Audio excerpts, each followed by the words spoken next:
Acredito que tivemos boas chances, boas possibilidades e infelizmente não fomos efetivos no momento de definir a partida, até mesmo de talvez sair à frente do placar. E sofremos um pouco com algumas desatenções e essas desatenções hoje nos custaram resultado. As 2 desatenções em lances de bola parada. Carlos, na tua entrevista pré-jogo, você falou muito da qualidade do passe, dos meias do Sampaio Corrêa e do ataque agressivo. Você acha que passou muito por isso também, a imposição deles? Teve muitas jogadas que eles conseguiram fazer pelo lado direito. Você acha que também esse foi um fator que comprometeu o resultado? E eu queria também a tua leitura desse jogo, né? Que foi um jogo louco, cheio de reviravoltas. E se você tem alguma coisa a dizer também especificamente. Camila. Boa noite, Camila.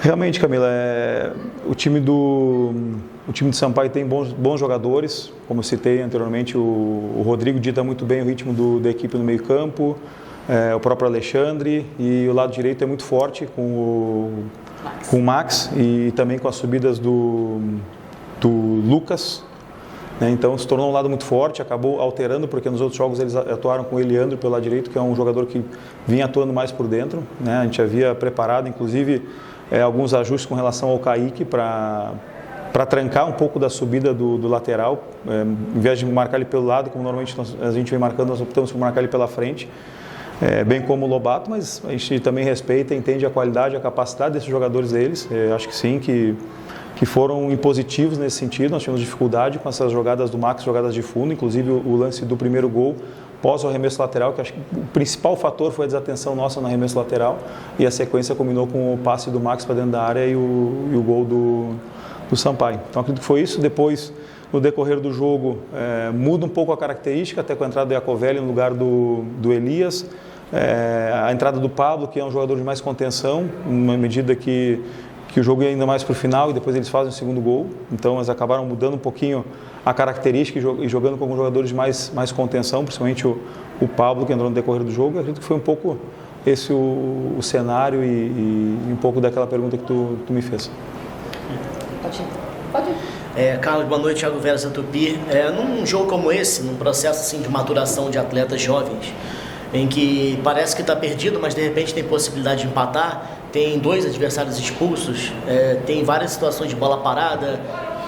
É importante para o atleta passar também por esse tipo de experiência, para ele ganhar esse tipo de experiência. Boa noite, Thiago. Muito importante. Esse talvez tenha sido um grande aprendizado para alguns jogadores nossos, principalmente os mais jovens, lidar com situações de jogadores experientes de um bom nível, né? Por exemplo, muitos confrontos com Elias, isso faz com que vá ter uma maturidade para os nossos zagueiros nos próximos jogos, né? Nos próximos enfrentamentos, isso faz com que tenha um aprendizado importante. Eu acredito que a gente sai sim mais experiente e espero que agora a gente consiga preparar bem o próximo jogo também, para que não só essas questões de criar, de construir, isso nós sofremos um pouco ao longo dos jogos, tivemos algumas boas chances dos 3 jogos, precisamos ser mais efetivos nisso, mas que esse aprendizado agora ele venha com resultado. O que nós vamos cobrar dos jogadores nossos aliar desempenho a resultado. E se não tiver um desempenho adequado, se não tiver o desempenho que nós procuramos, buscar o resultado e competir. Isso eu acredito que a nossa equipe fez, tanto que o final do jogo foi assim, de um volume muito grande, mesmo que o adversário tenha um jogador expulso, mas as expulsões elas foram oriundas de situações que uma situação promissora de ataque e uma situação em que faríamos o gol. Então teve um contexto para que acontecessem essas expulsões. Então tem muita coisa positiva sim, e tem obviamente algumas coisas importantes que a gente precisa trabalhar. E também o nosso jogador, a partir desse momento, a partir desse tipo de enfrentamento, é uma nova experiência que ele possa evoluir através dessa experiência nova que ele teve hoje. Eu ia te perguntar sobre essa questão do resultado. Ao mesmo tempo que são jovens, é um time alternativo, a Taça Guanabara, rodada a rodada, te dá uma classificação. São 2 anos que o Botafogo não conseguiu chegar nas finais do campeonato. Esse grupo está preparado para aliar essa questão da performance com resultados, que é importante lá na frente pela classificação, essa cobrança em cima de atletas novos, né? Sim, eles estão no Botafogo, então eles vão ser cobrados sim por resultados, seja na Taça Guanabara, seja em campeonatos brasileiros ou como foi nos aspirantes recentemente, que fomos o finalista da competição, e vivemos um esporte que dependemos do resultado, e com certeza o resultado também faz parte da formação, e vamos trabalhar bem para o próximo jogo para buscar os 3 pontos. Isso, nesse momento, fomos para 5º na tabela, esperamos ficar próximo ao G4, porque a gente quer estar próximo ao G4. Então, é um campeonato muito equilibrado, difícil. Uma vitória hoje nos colocaria talvez até na liderança da competição. Então, é trabalhar, saber que somos fortes em casa e, diante disso, conseguir um melhor resultado na próxima partida. Da minha parte, para fechar só, Carlos, a gente sabe que tem uma procura, né, do Botafogo por um treinador e tudo mais no mercado. Há uma previsão do time titular, né, da equipe principal estrear diante do Fluminense dia 29. Eu queria saber se está mantido meio isso, que você pode adiantar. E como está sendo essa troca até, se você chegou a trocar com esse grupo principal também, você está focado mais nesse grupo que está disputando o Carioca, já por conta de não ter um nome ainda, né, um treinador para a equipe principal.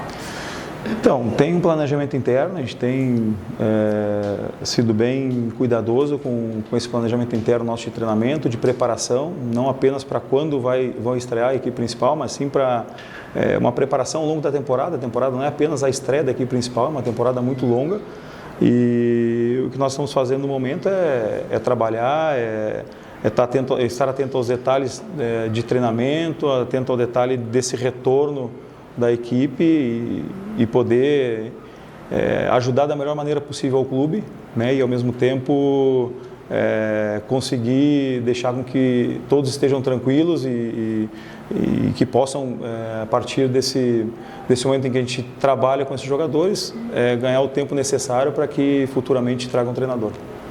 Posso fazer só mais uma pergunta? O Yarley já foi um jogador que atuou no profissional. É inegável, no primeiro jogo ele entrou muito bem, ganhou a titularidade, ele foi bem no jogo seguinte. É um atleta que procura muita jogada dos dois lados. Ele é ambidestro, ele bate falta, escanteio com a perna direita, com a perna esquerda. Um dos gols, o gol do Botafogo, na verdade, hoje foi assim, né, no escanteio que ele bateu. É um jogador que ele está mais ou menos pronto, se tiver nova oportunidade do time profissional, para poder ajudar o Botafogo. É muito relativo você falar se um jogador está pronto ou não está pronto, sabe? Eu acredito que precisa entender o momento e a oportunidade. O Yarley iniciou o primeiro jogo, como tu citou, no banco de reservas, entrou bem e, por consequência dessa boa entrada dele, ele se manteve titular. Ele entrou na equipe titular e vem se mantendo titular da equipe. O Kaique vem passando pelo mesmo processo, entrou bem no jogo e permaneceu hoje iniciando como titular da equipe. Então, acredito que seja todo um processo de formação e é muito precoce falar se um jogador está ou não está pronto. Thiago Brandão, da Rede Litoral News. O Botafogo no último jogo teve um meio de campo muito forte, conseguiu vencer em casa se impondo muito, inclusive o gol do Cauê sai assim. Hoje você fez uma alteração no intervalo e saca o Cauê para a entrada do lateral direito e muda o Newton de posição. Queria saber o que teve por trás dessa ideia, dessa mudança no intervalo e o que você acha que isso mexeu na equipe no segundo tempo. Boa noite, Thiago. Eu acredito que no primeiro tempo nós jogamos um pouco distante. Isso foi um fator assim, que nós acreditamos que com a subida do Newton pudesse ajudar e ajustar aquele setor. Então nós procuramos naquele momento trabalhar uma relação mais próxima. Qual é um jogador que tem por característica e gosta e faz bem a saída, tanto que fez a saída para o ataque, tanto que ele fez o gol no último jogo, assim. Então nós procuramos aproximar um pouquinho, né, para afastar tanto os meias deles, que estavam marcando individual, quanto o Rodrigo Dantas. Então o Vitinho ficou numa situação de ganhar as costas dessa primeira marcação deles em cima dos nossos volantes, em cima do Newton e do Patrick, e o Vitinho tendo a possibilidade de alternar entre as costas do primeiro salto e também buscar um espaço de ruptura nas costas do próprio Dantas, que fazia uma boa marcação para frente, mas a gente acreditava que poderia ter uma vantagem às costas dele. Foi mais nesse sentido que optamos pela troca. Para encerrar, o Botafogo hoje teve a ausência do Carlos Alberto, que tem uma saída encaminhada. Queria saber de você se já era esperado essa ausência no jogo de hoje também te pegou um pouco de surpresa, que é um jogador mais experiente, né? No cenário de um jogo fora de casa, talvez poderia ajudar. Mas acredito que o Kaique deu uma resposta muito boa, né? E já tinha entrado bem no último jogo. E trabalhamos num esporte em que a qualquer momento pode acontecer situações dessas. Isso para nós é tranquilo e a gente procura otimizar quem está dentro do processo. Ok, obrigado, gente. Obrigado.